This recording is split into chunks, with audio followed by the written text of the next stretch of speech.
Hello students, welcome back. And we were talking about the workbook related methods. So the next method that I'm going to teach you about how you can create a new workbook or a new file altogether. So for this you need to type workbook dot add, and that's it. There is no other parameters as such.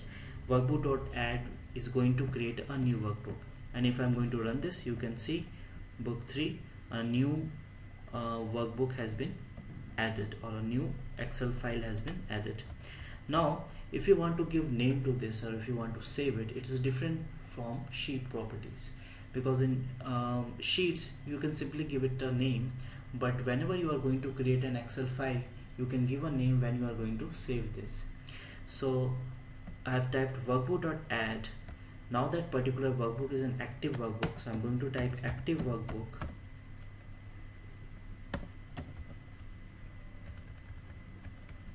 dot save as,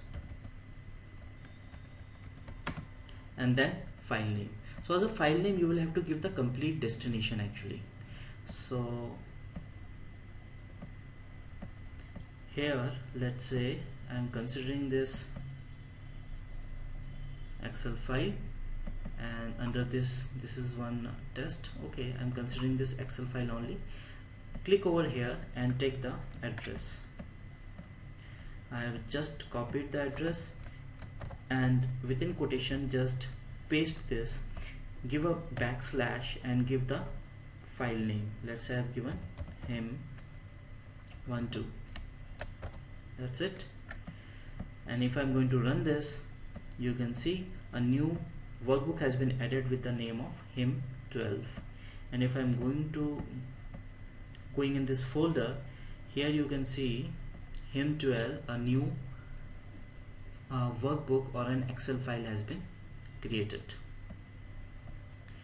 Now apart from this, I'm going to convert this into comment. If you want to save any file, if you want to close any file, let's say it's book 3, or let's say if you want to save any file, if you have made any changes, then this workbook dot save, it's a simple command. Or if you want to close any file, let's say book 2 I want to close, so I'm typing workbook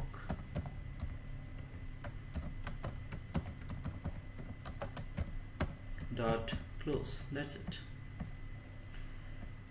If I can run this, you can see this workbook.save has made the changes, if at all any changes I have made in the current workbook.